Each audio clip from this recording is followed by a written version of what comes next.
दोस्तों अगर आप भी मोहम्मद सिराज को एक बेहद खतरनाक गेंदबाज मानते हैं तो वीडियो को लाइक जरूर कीजिएगा। दोस्तों 5 गेंद पर 5 विकेट सिराज और बुमराह की आंधी में चकनाचूर हुआ अफ्रीका का बल्लेबाजी क्रम। दूसरे टेस्ट मैच के पहले दिन ही इन दोनों खिलाड़ियों ने तो अफ्रीका की धज्जियां ही उड़ाकर रख दी। तो आखिरकार कैसे मोहम्मद सिराज और जसप्रीत बुमराह के सामने नतमस्तक हुआ अफ्रीका खेमा। टॉस जीतकर पहले बल्लेबाजी करने के फैसले पर कैसे इन दोनों गेंदबाजों ने अपनी कातिलाना गेंदबाजी से पानी फेर दिया। कैसे टीम इंडिया 5 दिनों के टेस्ट मैच के पहले दिन के पहले सेशन में जीत के मुकाम पर पहुंच गई है। भारतीय गेंदबाजों की बेहतरीन गेंदबाजी से लेकर इस रोमांचक पहले सेशन की पूरी हाईलाइट हम आपको दिखाएंगे। लेकिन उससे पहले आपको क्या लगता है कि मोहम्मद सिराज, जसप्रीत बुमराह और रविंद्र जडेजा में कौन सबसे बेहतरीन गेंदबाज है? नीचे कमेंट करके जरूर बताएं। दोस्तों 1-0 से टेस्ट सीरीज में पीछे चल रही टीम इंडिया केप टाउन के मैदान पर अफ्रीका से अपना आत्मसम्मान बचाने के इरादे से उतरी थी। इस महामुकाबले में सिक्का अफ्रीका के पक्ष में रहा और उनके कप्तान डीन एल्गर ने टॉस जीतकर पहले बल्लेबाजी करने का फैसला किया।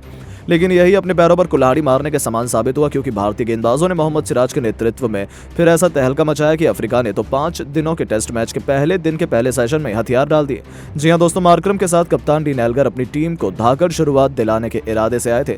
दूसरी तरफ शुरुआत में रणनीति को फॉलो करते हुए कप्तान रोहित शर्मा ने बुमराह के साथ साथ मोहम्मद सिराज को गेंदबाजी सौंप दी। उसका कुछ असर शुरुआत में तो नहीं दिख रहा था। मार्करम और एल्गर ने एक बेहतरीन शुरुआत की थी। वो दोनों मैदान में सेट होने की तरफ देख रहे थे, लेकिन मोहम्मद सिराज भी किसी से कम नहीं है। पारी का चौथा ओवर लेकर आए मोहम्मद सिराज ने दूसरी गेंद पर ही अफ्रीका के सबसे बड़े हथियार ईडन मार्करम को अपने सामने घुटनों पर ला दिया। दूसरी गेंद पर उन्होंने ऐसा करिश्मा दिखाया कि मार्करम उसे समझ ही नहीं पाए और गेंद उनके बल्ले का बाहरी किनारा लेकर सीधा स्लिप में खड़े यशस्वी के हाथों में गई और टीम इंडिया को बहुत जल्द पहली सफलता मिल गई। जहां मार्करम 10 गेंदों में केवल 2 रन बनाकर चलते बने, तो केवल यहीं पर सिराज नहीं रुके। एक बार फिर पारी का 6वां ओवर लेकर आए मोहम्मद सिराज ने अपनी तीसरी गेंद पर अफ्रीका के कप्तान डीन एल्गर को ढेर किया। इस बार तो मोहम्मद सिराज ने एल्गर के तीनों विकेट उखाड़ फेंके और केवल 8 रनों के स्कोर पर ही अफ्रीका ने अपने 2 बल्लेबाजों को खो दिया था। कप्तान एल्गर 15 गेंद पर केवल 4 रन जोड़ पाए थे। अब मैदान पर टोनी द जॉर्जी के साथ ट्रिस्टन स्टब्स की जोड़ी मैदान में थी। ये दोनों बहुत अधिक दबाव में नजर आ रहे थे।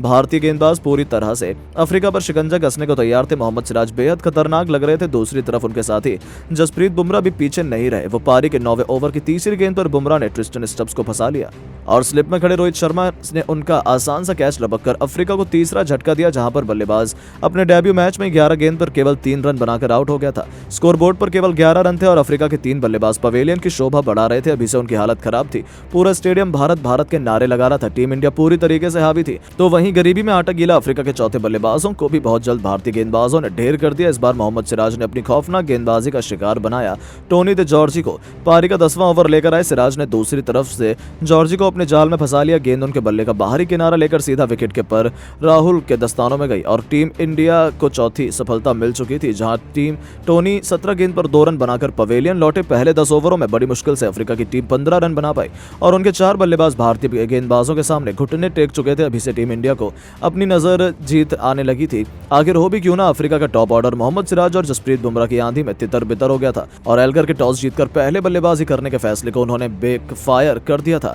अफ्रीका टीम ने तो मानो मातम सा माहौल छा गया था। उनके फैंस निराश थे। पूरे स्टेडियम में सन्नाटा छाया हुआ था। मुस्कान थी तो केवल भारतीय खिलाड़ी और उनके फैंस के चेहरे पर। अब मैदान पर मौजूद थे डेविड वेडिंगम के साथ विकेटकीपर वेरियन। इन दोनों के कंधों पर बहुत बड़ी जिम्मेदारी आन पड़ी थी और उन्होंने शुरू से ही काउंटर अटैक करने का मन बनाया। 11वीं ओवर में वेडिंगम ने जसप्रीत बुमराह को आड़े हाथों लेते हुए उनका स्वागत बेहतरीन चौके से किया। तो जाते जाते ओवर की 5वीं गेंद पर भी एक और चौका लगाकर उन्होंने हर किसी को हैरान कर दिया था।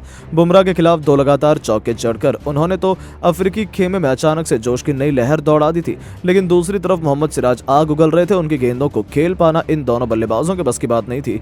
यहां तक कि उन्होंने वेरियन का भी शिकार कर लिया था। 14वां ओवर लेकर आए मोहम्मद सिराज ने पहली गेंद पर उनके पैड पर मार दी। अंपायर की उंगली भी खड़ी हो गई थी और टीम इंडिया को 5वीं सफलता भी मिल गई थी। हालांकि इस बल्लेबाजी ने रिव्यू का इस्तेमाल किया और उन्हें एक नया जीवन दान मिल गया। तब जाकर अफ्रीका खेमे और इस खिलाड़ी की जान में जान आई। 15 ओवर में अफ्रीकी टीम 34 रनों तक पहुंच पाई थी। उनके 4 बल्लेबाज बेहतर भारतीय गेंदबाजों ने ढेर कर दिए थे। टीम इंडिया पूरी तरीके से मैच में शिकंजा कसे हुए थी। अब भारतीय गेंदबाज जल्द से जल्द अफ्रीका को ऑल आउट करने की तरफ देख रहे थे। आखिर हो भी क्यों ना, मोहम्मद सिराज रुकने को तैयार नहीं थे। पारी का 16वां ओवर लेकर आए मोहम्मद सिराज ने दूसरी गेंद पर डेविड वेडिंगम को अपना शिकार बनाया। उनकी कातिलाना गेंद बल्लेबाज के बैट का बाहरी किनारा लेकर सीधा स्लिप में खड़े यशस्वी जायसवाल के हाथों में गई और इसी के साथ उन्होंने आधी अफ्रीका की पारी को समाप्त कर दिया था। केवल 34 रनों पर अफ्रीका ने 5 बल्लेबाजों को गवा दिया था। जहां वेडिंगम भी 17 गेंद पर 2 चौके की बदौलत 12 रन बनाकर पवेलियन लौट गए। तो वहीं इसी ओवर की 5वीं गेंद पर उन्होंने मार्को जॉनसन को बिना खाता खोले पवेलियन भेजकर न केवल अपने 5 विकेटों का खाता खोला, बल्कि केवल 34 रनों के स्कोर पर ही अफ्रीका अफ्रीका के 6 बल्लेबाजों को ढेर कर अफ्रीका को तबाही और बर्बाद कर दिया।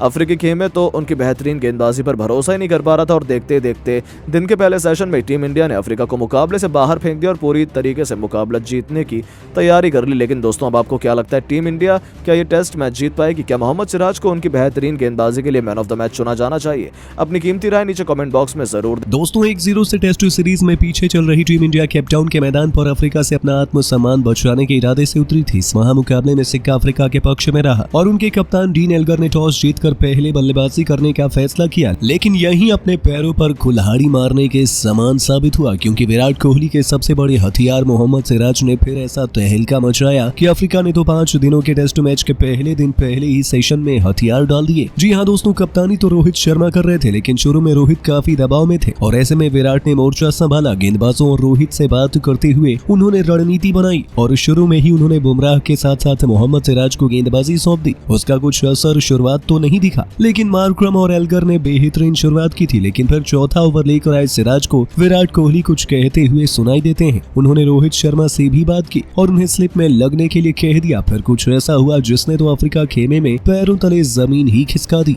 जी हाँ दोस्तों, कोहली की बात मानकर मोहम्मद सिराज ने दूसरी ही गेंद पर अफ्रीका के सबसे बड़े हथियार एडन मार्करम को अपने सामने घुटनों पर ला दिया था। दूसरी गेंद पर उन्होंने ऐसा करिश्मा दिखाया कि मार्करम उसे समझ ही नहीं पाए और गेंद उनके बल्ले का बाहरी किनारा लेकर सीधा स्लिप में खड़े यशस्वी के हाथों में चली गई और टीम इंडिया को बहुत जल्दी पहली सफलता मिल गई। जहां मार्करम तो केवल 2 रन बनाकर चलते बने, तो केवल यहीं पर सिराज रुके नहीं। एक बार फिर पारी का छठा ओवर लेकर आए मोहम्मद सिराज ने अपनी तीसरी ही गेंद पर अफ्रीका के कप्तान डीन एल्गर को ढेर कर दिया और इस बार तो मोहम्मद सिराज ने एल्गर के तीनों विकेट उखाड़ फेंके और केवल 8 रनों के स्कोर पर ही अफ्रीका ने अपने 2 बल्लेबाजों को खो दिया था, जिसका पूरा श्रेय विराट कोहली और मोहम्मद सिराज को जाता है। विराट कोहली ने मोहम्मद सिराज को रणनीति बताई और सिराज ने उसे फॉलो करते हुए टीम इंडिया को 2 सफलता दिलाई। यानी कि इन दोनों की जोड़ी ने भारतीय टीम को शुरुआत में ही मुकाबले में बहुत मजबूत स्थिति में पहुंचा दिया। यहाँ तक कि विराट कोहली ने रोहित शर्मा को स्लिप में लगने के लिए कहा और जसप्रीत बुमराह ने ट्रिस्टन स्टब्स को ठीक उसी जगह पर रोहित शर्मा के हाथों कैच आउट करवाकर चलता किया और टीम इंडिया को तीसरी सफलता दिला दी। लेकिन दोस्तों, आपको क्या लगता है, टीम इंडिया ये दूसरा टेस्ट मैच जीत पाएगी या नहीं? हमें अपने जवाब कमेंट में जरूर बताइए। दोस्तों, फैसले की घड़ी आ गई है। अब साउथ अफ्रीका के अगेंस्ट भले ही हम टेस्ट सीरीज ना जीत पाए, लेकिन आज दूसरे टेस्ट मैच को ड्रॉ कराने के लिए भारत की शुरुआत हो चुकी है। जीतेंगे नहीं तो क्या, हारेंगे भी नहीं, इस जज्बे के साथ भारतीय क्रिकेट टीम मैदान में उतरी है और लगता है कि दूसरे टेस्ट मैच में ना हमारी जीत का परचम ही लहराएगा और इस बात को शुरुआती दौर में ही साबित करके दिखा दिया यंग पेसर मोहम्मद सिराज ने। दोस्तों, केप टाउन के मैदान में सीरीज का दूसरा टेस्ट मैच खेला जा रहा है। इस बार भी टॉस हमारे पक्ष में था ही नहीं और किस्मत के जरिए हमें मिल गई गेंदबाजी। अब दोस्तों, अफ्रीका ने अपनी सरजमी पर पिछले मैच में क्या किया याद करते हुए भी तकलीफ होती है, लेकिन इस बार भारत का लक्ष्य साफ था और वो था जीत और मैदान में उतर करना। रोहित ने नई गेंद से भरोसा सबसे पहले सिराज पर जताया। वो अक्सर ऐसा करते हैं, सिराज और बुमराह को नई गेंद थमाते हैं और इस बार दोस्तों सिराज एक्सप्रेस ऐसी चल पड़ी कि उनकी रफ्तार के आगे कुचले गए दोस्तों साउथ अफ्रीकी टीम के 2 महत्वपूर्ण खिलाड़ी। दोस्तों, पहले ओवर में बुमराह ने कोई खास रन नहीं दिए थे और दूसरे में सिराज ने ऐसा प्रेशर बनाया कि एल्गर कैच होते होते बच गए थे। लेकिन चौथे ओवर में बकरे की मां आखिरकार कब तक खैर मनाती, कभी तो दोस्तों साउथ अफ्रीका की टीम को कटना ही था और वो कटे सिराज के हाथों। चौथे ओवर की दोस्तों पहली गेंद को एक फुल लेंथ गेंद में तब्दील करने के बाद सिराज अब रणनीति बनाने के लिए तैयार थे। इधर रोहित शर्मा भी स्लिप्स में तैयार खड़े हुए थे अपने खिलाड़ियों के संग। दोस्तों, ऑफ स्टंप को टारगेट करते हुए सिराज ने ज्यादा लेंथ वाली गेंद का इस्तेमाल कर लिया। गेंद पहले से ही बाहर जा रही थी और जैसे ही वो अंदर की तरफ मुड़ी ना और पल्ला बाहर निकाला, मार्करम ने गेंद उनके पल्ले का एज लेकर सीधा थर्ड स्लिपमैन यानी कि जायसवाल के हाथ में गई और उन्होंने कोई गलती नहीं करी। इस बार कैच पकड़ा और मार्करम का विकेट हमें चौथे ओवर में ही मिल गया। दोस्तों, मार्करम 2 रन पर आउट हो गए थे, लेकिन एक और खिलाड़ी हैं जो विलन साबित हो सकते थे और वो थे डीन एल्गर। लेकिन किससे पता था कि सिराज एक्सप्रेस आज इन्हें भी बख्शने नहीं वाली है। दोस्तों, खेल तो ये भी मैदान में 10-12 गेंदें खेल चुके थे। ये वाक्य पारी के छठे ओवर का है। दोस्तों, डीन एल्गर के सामने सिराज आए तो उनके पैर कांपने लग रहे थे। अब किसे पता था कि सिराज एक्सप्रेस अपनी रफ्तार से एल्गर को डरा रही है, परेशान कर रही है।